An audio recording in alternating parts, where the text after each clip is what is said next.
Well, hello again, everyone, and welcome to another edition of On the Go right here on Driving to the Top Productions, where I'm your host, Marcus. And yes, I got teams in different area codes. I'm on the go for the 713 across the 337 and the 225 into the 504. You know me, and you know where you can find me right there on Twitter, my personal Twitter at MarcusLee337. This show's Twitter at on the go underscore TXLA. You know where to find it. Hit the like button, hit the subscribe button, subscribe to me on YouTube, subscribe to Driving to the Top Productions on YouTube, where you can find this show anytime on demand. I'm calling this episode now because of what we had last night. Fuck what we had all weekend. You know that famous saying when it comes to Houston? By the fact, majority of this episode, you can tell I'm wearing a shirt. I'm going to recognize the city once again. So I'm going to mainly keep this in the 713. You know that famous saying, Houston, we have a problem? You hear that a lot. I think NASA did it first. You've heard it in movies. You've seen it in taglines for wrestling shows like WrestleMania 17. That was in Houston. Well, we got a big problem, H-Town. What in the fuck is going on with your sports teams? Not just show. I got another one I'm going to throw in later with LSU. But I'm going to mainly focus on H-Town tonight. I'm going to start with the Rockets. You go in, you had one of the most dominant regular season performances of all time.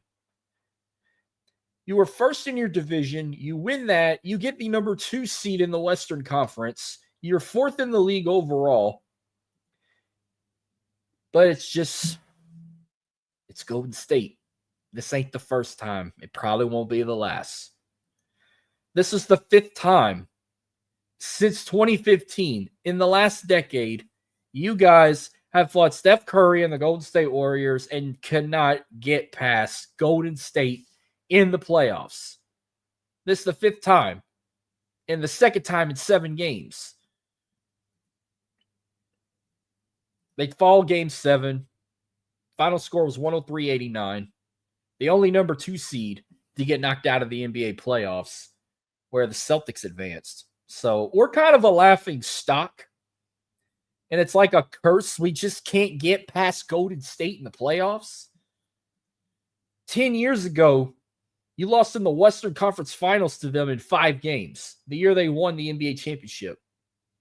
2016, they knocked you out the first round in 5 games. 2018, they beat you in 7 games in the NBA Finals once again. 2019, they knocked you out in a Western Conference semifinal in 6 games. And now 2025, in just the first round, 7 games. We all thought they were going to have it in H-Town. That wasn't the case. But I think what the case was, since the quote-unquote GOAT got eliminated in the first round of the playoffs, there was no way in hell they were going to let both LeBron and Steph Curry get knocked out in the first round. One had to move on. It was going to be Steph Curry. And I'm not hating the guy. I actually got nothing against Steph Curry. I think he's one of the faces of the league right now. The greatest three-point shooter I've ever seen. I don't know how he measures it. He's good with math. But it was just not their night. Yeah, don't let 103-89 was the final. This was a back and forth game majority. But what sickens me is the largest lead the Rockets had against Golden State was just a 2-point lead. That was your largest lead the whole game, where Golden State's largest lead was 20 points.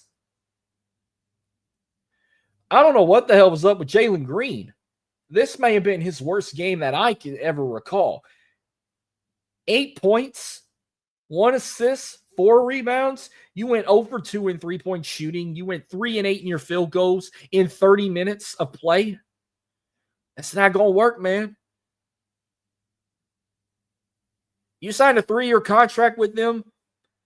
Everybody wants him off the team now. But, I mean, he wasn't the only one that had 8 points. Dillon Brooks had 8 points too. Yeah, he had 3 personal fouls. He also had 1 assist, but only 2 rebounds. Another one that couldn't shoot 3 points worth of shit. And he was 3 for 9 in field goals in just 37 minutes.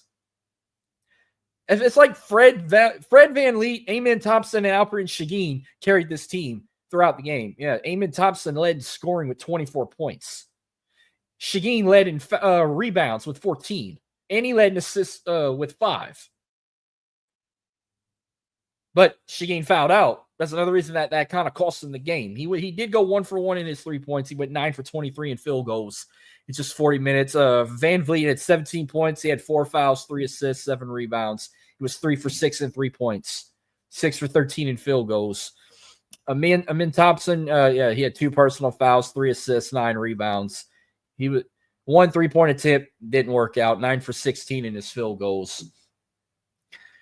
I wish I did get Steph Curry. You gave me this shirt. It actually fits good. Thank you, by the way. But, I mean, majority of the game, 40% of their field goals were made. 33% of their 3 points were made. 71% of their free throws were made. Even though they went 34 and 84 for field goals, 6 and 18 in 3 points. But this team had a total of 52 rebounds, 14 assists, 5 steals, 5 blocks, 11 total turnovers, 10 fast break points, 46 in the paint, and 14 fouls. But it sickens me. The largest lead was 2 points the whole game. Steph Curry, on the other hand, this guy had 22 points, 3 personal fouls, 7 assists, 10 rebounds, and his 3-point shooting wasn't on his game, but he went 4 for 10. He's 8 and 16 in field goals in just 46 minutes of play. Jimmy Butler had a decent game too with 20 points. He only had 1 foul, 7 assists, 8 rebounds, 2 for 3 in threes, 7 and 13 in field goals in 45 minutes. The fact it had to be an H-Town Mill. Y'all had this game in the bag. This don't hurt me. This did not hurt me as much as UH losing at the end of the national championship to Florida. I think that hurt me the hardest. I've seen the Rockets lose to Golden State. I've seen them lose in the Western Conference Finals. But man, a number 2 seed losing to a 7 seed. That is ridiculous. Fat Pat, DJ Screw, Big Mo, Big Pokey, Big Steve, Big Mello, Big Hawk, they all rolling in a fucking grave right now. You ain't candy painting red. You cherry red right now. You ain't tipping on fofos. You riding on 83s. What the hell, Rockets? Come on. You were lifting off to the moon, and you landed in freaking Mars.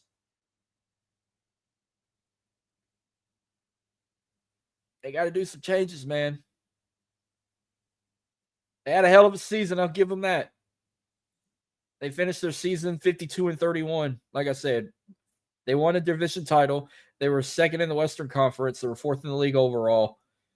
We'll see what happens when the draft comes and if any trades come. I mean, I don't think they're going to get rid of Jalen Green.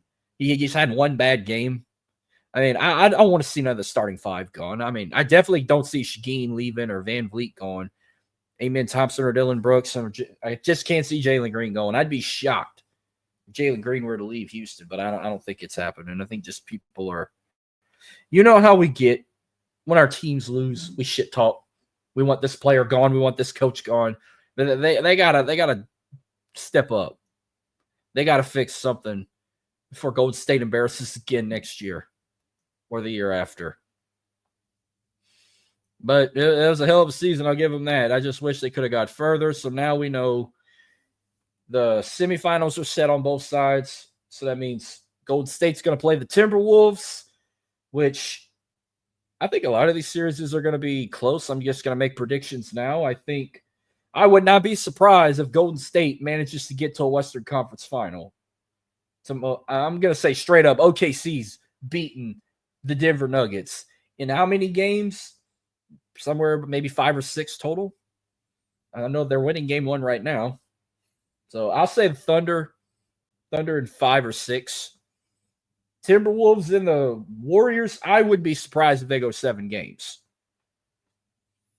But who's going to win that? I mean, is Anthony Edwards and Ant-Man going to get Minnesota to the Western Finals, or will Steph Curry and Draymond Green and Jimmy Butler and them make it to another conference final? Now let's go. I mean, Timberwolves, I think they could pull off. It's going to be a hell of a series. Meanwhile, in the East, we just saw the Pacers beat the Cavs in game 1. That was a shocker. Cleveland's kind of on thin ice. I think Cleveland still pulls it off, but you better watch the Pacers. You better watch Tyrese Halliburton. You better watch them guys.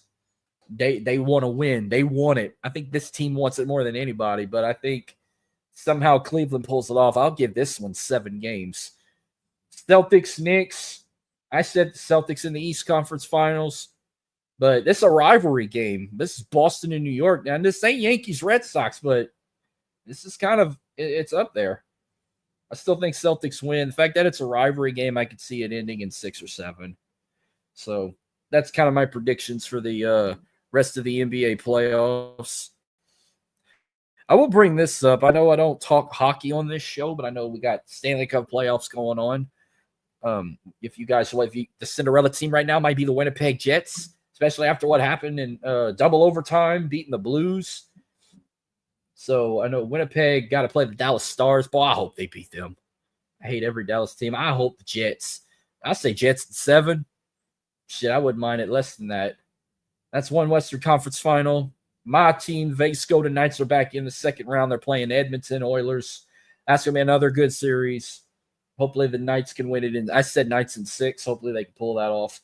East side, you got the Panthers and the Maple Leafs. Maple Leafs just won game 1, 5-4. That's going to be another good series. I think Panthers move on to another conference final. I think Panthers win it in 5 or 6. The other one is the Capitals. The Capitals and the Hurricanes. That's going to be another good one, too. I'm going to go with the Capitals. They might be the strongest team in the NHL. Probably a heavy favorite. I said Capitals 5 or 6 games right there. But I don't usually talk hockey on the show. That was just a quick prediction right there. If you want to talk about another team that's been giving me a headache from Houston, that's got problems. Let's talk about the Houston Astros real quick. I was looking forward to Sunday's game against the White Sox because we got the return of Lance McCullers Jr., who hasn't started or played since the Game 3 of the 2022 World Series back in 2022. It's been damn near 2.5 years since Lance McCullers Jr. was on the mound. And he had a scoreless 3.5 innings. He only allowed 3 hits. He walked 3, and he had 4 strikeouts. This is what pissed me off. After 87 pitches, they decide to take him off the mound while they were up 4-0 in the bottom of the 5th, and they put Ryan Gusto in. Then not long after that, you knew he was bad. You put Steven Okert in on the mound. Since y'all took McCullers out, y'all gave up 5 runs. Y'all had 9 hits and 1 error, and it cost y'all the game. The second worst team in Major League Baseball. A team that went in 9-24 to a team that first was 17-15. Oh, you want to piss me off even more? They just lost to the Brewers not long ago. I didn't even watch the shit. 5-1. You lost to the Brewers 5-1. Lance McCullers may not be our ace guy, but I'd put him back like second in command. Yeah, Framber Valdez is our ace. If I had to put a second in command, I'd say Lance McCullers Jr. Hunter Brown ain't no fucking leader. If I was the manager, I'd send him, I'd send Gusto, and I'd send Okert to either Sugarland or to Corpus or in North Carolina. Put them in the minor leagues. Make them step up and get better before you come back on the main roster. I don't know what the hell's going on with the Astros. This is not what we've wanted. They're now 17-17. You were second in your AOS, and now you dropped to 3rd. You're 7th overall in the American League. You're 14th overall in the league. the way you guys are playing, I don't see y'all even making the playoffs. And it just sickens me. And I'm not even comfortable with how the rest of the series is going to go. They'll be lucky if they get one win. You got the Brewers again the next couple of days. You get an off day on Thursday, then you welcome the Cincinnati Reds, who are just as the same level as you. They're 18-18. Houston's got a lot of problems. You got Hayden Wazinski starting on the mound tomorrow. I'm not comfortable in that. The only thing is I may be comfortable Wednesday. They got Framber Valdez starting against the Brewers on Wednesday. Then your first series game, you got Hunter Brown starting against the Reds. Saturday, you got Lance McCullers starting. I'm confident they can win that. Sunday, you got Ronel Blanco. I'm kind of comfortable in too. So I would like a sweep. Unless Hunter Brown fixes his fucking problem, there's a possibility they can sweep the Reds, but I am not 100% sure they can do it. But I'm hoping they can finish strong. I'm hoping they can get a win tomorrow. I know they'll probably get it on Wednesday with Framber starting on the mound. But, man, Houston, oh, man. It just keeps going. That's all I got on the Astros for now. I don't have much on the Dynamo, but I just want to do some comparisons before they get to Saturday's matchup with the Sounders. They just came off a 2-0 loss to LAFC, a team they have beaten once. Yeah, they got 2 wins all season. One of the teams they beat was LAFC. Their first meeting back on April 5th, they had 2 shots on goal out of 10 shot attempts. They only had 18 fouls, 3 yellow cards, no red cards, 4 corner kicks, and 2 saves. Where this recent past matchup, you had no shots on goal. You had, out of 4 shot attempts, 16 fouls, 1 yellow, 1 red, and only 2 corner kicks with 8 saves. Horrible. You're 2-4-5. You're now second to last in the West. You now have 4 unbeaten matchups. You're on a 2 losing streak and a 6 winless streak this season. Now, the current leaders are still the same. Ezekiel Ponce still leads with 3 goals in 10 games. Not far behind him is Amin Bassi with 2 goals in 10 games. Andre Linger, 2 goals in 2 games. Franco Escobar, only 1 goal in 10 games. And Nicholas Loderio, 1 goal in 10 games. And then your top 3 assists are still the same. Griffin Dorsey, Jack McGlynn, and Sebastian Kolzik. Griffin had 10 games and 3 assists. Jack had 9 and 3 assists. And Sebastian, 10 games with 2 assists. And the numbers are still the same for the season. They've only scored 2 goals at home against Colorado. They only scored 1 goal on the road against the Timbers. They've conceded 4 goals at home against Miami, conceded 3 goals on the road against the Timbers. Your longest win margin is 2 against Austin, and you have a -3 losing margin at home against Miami. Still the same today. And like I said with Seattle, their last 5 meetings, that's who they got next. Their last 5 meetings, they had 0 wins, 1 loss, and 4 draws. Yes, the 1 loss I was at 2 years ago. Now, Seattle lost their biggest player recently. They got a win. They won their last meeting, but they lost their last game, but they lost their best player. So maybe that could be a change momentum for the Dynamo. But you never know.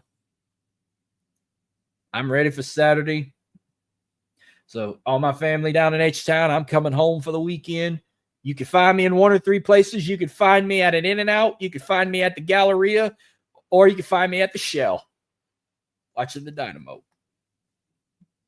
Come see me. Come say hello. Now, before I can try and get on a positive side, I want to say real quick, in case I don't do another episode this week, I want to give a big shout out to all the wonderful mothers out there with Mother's Day weekend coming up. Happy Mother's Day So all the wonderful mothers out there, especially my mom, thank you for everything you've done in supporting me with my shows and everything. We love you. I love you. Happy Mother's Day to all the other moms. Now, if you just became a mom or you were a mom, and I know a lot of people don't take that holiday very likely, especially if you've lost a mother or if you're a mother who lost a child, we will be thinking about you. We'll be there to love and support you because we're supporting all those wonderful mothers out there. This holiday is a good one, good for those, and it's bad for a few.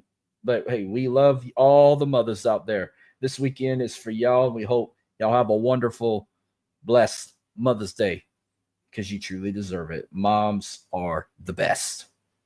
So thank you to all those moms out there.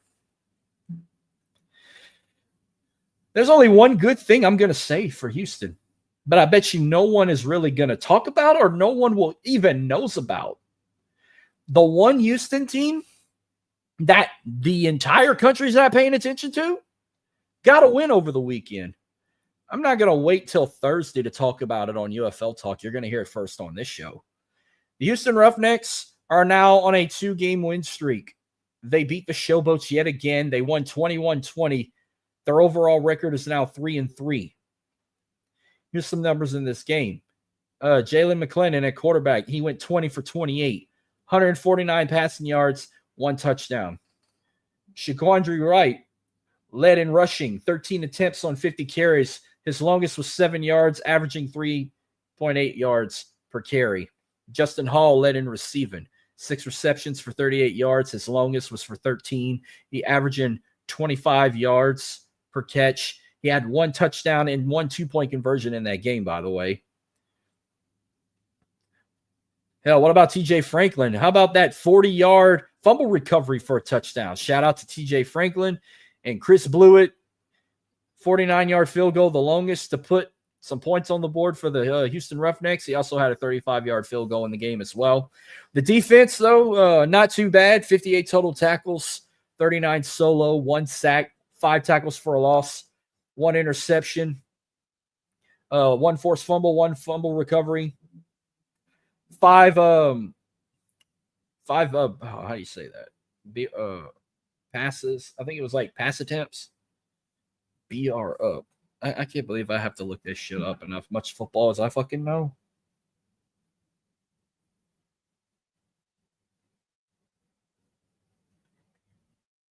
Oh, broken up passes. 5 broken up passes in that game. I can't believe I didn't even. They use a different abbreviation in the NFL. The UFL, they literally put capital B, lowercase r, capital U, lowercase p all together. BR up. Yeah, it's like you're trying to say base runner up, but it's broken up passes. So yeah, the Roughnecks defense had 5 broken up passes against the Showboats. So now they swept the Showboats, one of 3 teams that the Houston Roughnecks play every year. I know they're playing another team this weekend that they play twice. They got the Stallions coming up next.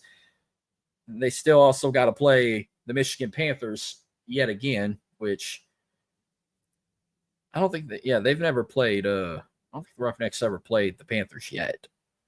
Or if they did, they got beaten by them. Looking back at that,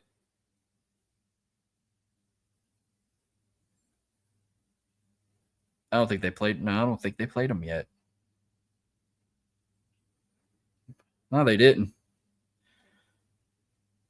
So they played them week 8 in week 10. So they got like 4 more weeks to go in the UFL. They got the Stallions week 7 in Birmingham. Week 8, they got the Panthers at home. Week 9, they host the Defenders at home. And then week 10, they got the Panthers again, but in Detroit. So, they hadn't even played the Panthers yet. But they're about to play the Stallions for the second time this season. Week 4, they lost to the Stallions 23-16. But they played them at home. They got to go to Birmingham, which Birmingham's kind of been low-key lately. This ain't the same Birmingham team we've saw that won back-to-back USFL championships and then the defending UFL champs. Yeah, they won their recent game 26-3 against the Brahmas, but it was that they got upset by the Showboats in overtime in week 5. If the Showboats can beat the Stallions, I'm sure the Roughnecks can beat them. Go beat them in their house like the Showboats did. We'll see what happens. Weeks when we get to week 7. The game's not till Sunday on Mother's Day, so I'll get to watch it. So that's the only good positive side I have for Houston. Because that's all I got on the Houston side. And I got one more thing to bring up. I'm going to get angry again. I'm going to try not to get as angry as I did on the LSU. You're pissing me off again. You were just the number 2 team in the country. You get beat by A&M. First, you play a doubleheader. You were lucky to win the second game. Boy, you pissed me off big time yesterday. At one point in the game, you had a 4-2 lead until you got to the bottom of the 8th. And you gave up 4 runs in the 8th inning to lose 6-4 to an Aggie team that got maybe one of the worst records I ever saw. You now dropped a few. You dropped, I think, 7. Arkansas is now the number 2 seed. That's your next SEC series. By the way, they got Grambling tomorrow. I wouldn't be surprised if Grambling would be their last win of the season because their last home series, they got Arkansas. That's going to be scary. Then they got one more, and then there's one more series they got to play. They go to South Carolina, and then their regular season's over with, and then they go into SEC tournament play in Hoover. LSU, they got a lot of shit they need to fix too. The only thing good I'm going to say LSU-wise is their softball team, which I have not really said anything at all about them lately. They got a first-round bye in the SEC tournament themselves. So here's how I'm just going to share the SEC tournament bracket for softball. It's going to take place May the 6th through the 10th. First round games on the 6th, second round May 7th, quarterfinals on the 8th, semifinals on the 9th, and they play the championship game on Saturday, May 10th. Oklahoma, Texas A&M, Texas, and Tennessee all get buys all the way to the quarterfinals. LSU will be the only team in the second round to not get they get a first round bye, but they're not playing. They already got their opponent lined up. They're playing Mississippi State, 9 versus 8. LSU softball is going in number 9. Where in the first round, Georgia got to play Kentucky. The winner of that game plays Arkansas. Ole Miss and Missouri play. The winner of that game plays Florida. And then Alabama and Auburn, the winner of that game will play South Carolina. The winner of Mississippi State and LSU got to play Oklahoma, the number 1 seed. So it wouldn't be, and this is all, I think this is all single elimination, by the way. They don't play, I think that's best of 3 only comes in the College World Series. Like they do the doubleheader. Not doubleheader. They do the double elimination bracket when they get to Omaha. And then when they get to the championship game, it's a best out of 3. For the SEC tournament, I thought they do like a best out of 3, especially. I don't remember how they do conference tournaments unless it's single elimination in Hoover. But I know like when they get to regionals and super regionals, it's double elimination till they get to the finals. The final 2, then they do a best of 3. And now when they do super regionals, it's a best out of 3 no matter what. And then when they get to Omaha, it's just double elimination till they get to the national championship. I don't know. It's a lot to explain, but I mean, a lot of playoffs are different. Like, look at the NBA and the Stanley Cup Finals. It's strictly best of 7 all throughout the tournaments. Where, like, March Madness and all that, it's single elimination. Win or go home. But, yeah, that's my rant for Houston. I'm not happy with a lot of the teams. I bet the Texans are looking at this like, we got to do better than this so he don't talk shit when it's our turn. Yeah, You're right. Same with not just same for y'all. Same with McNeese. Which by shout out to McNeese softball. I think they won their conference tournament. I'm actually going to pull that up right now. I haven't even really said nothing McNeese on this show lately. I know they played in they hosted the conference tournament. They were the Southland Conference regular season champions for a 4th consecutive year.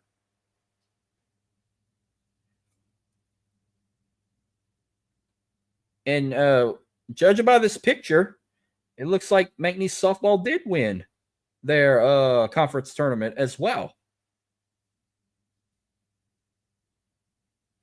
Actually, they didn't play it yet. My mistake.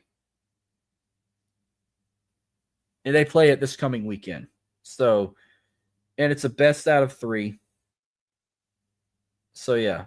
McNeese punched their ticket to the finals of the tournament they're hosting. They will play Southeastern. Go Pokes. Go win another tournament and get your ticket punched to try and go play in Oklahoma City. Just like LSU softball's trying to do. Well, it's been a long day. I said what I had to say, even though I've been jamming my H-Town Legends all weekend. Shout out to all them guys. Whether if it was Screwed Up Click or it was Swishahouse or Rap-A-Lot Records, we holding it down. Despite how the teams are going right now. Holding it down. And I cannot wait to be back in Houston. It's been a long time. I haven't been in Houston. Not gonna lie. How long has it been since I've been? I think that can't have been a year. There's no way it's been a year. When was the fucking last time I went to Houston? I felt like I haven't went in a long time. But I just went like a few months ago. I don't know, but I am looking forward to going back to my city. I love being in H-Town. I got family down there. I got friends down there. I got a lot of cool shit to do down there. You can catch me down there. We going. We're going to watch the Dynamo and the Sounders. Hit Buc-ee's there and back. Go hit In and Out. Go into the Galleria. We're going to finish it at the Shell. Hopefully the Dynamo don't piss me off. I can finally see them win. This is going to be my 3rd Dynamo matchup I've ever been to in my life. I've never seen them win. First meeting I went to 2 years ago against Seattle, they lost 1-0. Last year, I watched them play Lone Star Derby or Texas Derby, whatever they call it. Their little rivalry with FC Dallas. Game drew 1-1. I'm not going to be surprised if I don't get a win. I said it would be a draw again, but I digress. Hopefully they can pull it off. I can't afford another loss, seeing them lose again in person. But I'm looking forward. It's always nice to go to Houston. I can't wait to go back. And I'll talk all about it next time I'm on the air. Well, thank you again for tuning in. Again, right there, you can find show on Twitter, on the go _TXLA. I'm also on Twitter at MarcusLee337. Subscribe to my YouTube. Subscribe to Drive It to the Top Productions YouTube to watch these episodes anytime on demand. These live streams, they are free and available anytime, any place on the go, like the name of this title is. Well, thank you guys. If I don't see y'all before the week is over, hope y'all have a wonderful Mother's Day weekend. I know it's Cinco de Mayo. Hope y'all got one margarita, 2 margarita, 3 margarita shot in you. I was unable to get some. I was unable to get any Mexican food today, but I hope you guys did. And y'all be safe. World's crazy. Thanks for the love and support. Thanks for supporting Drive to the Top Productions as well. Whether we're on this day or that day on open mic night or the UFL chat or Driving to the Ring or Russell Talk or any other shows you see on this network, including this one. Thank y'all for the support. We love you. And as always, peace, love. I'll catch you guys next episode, next stream. Y'all have a good night.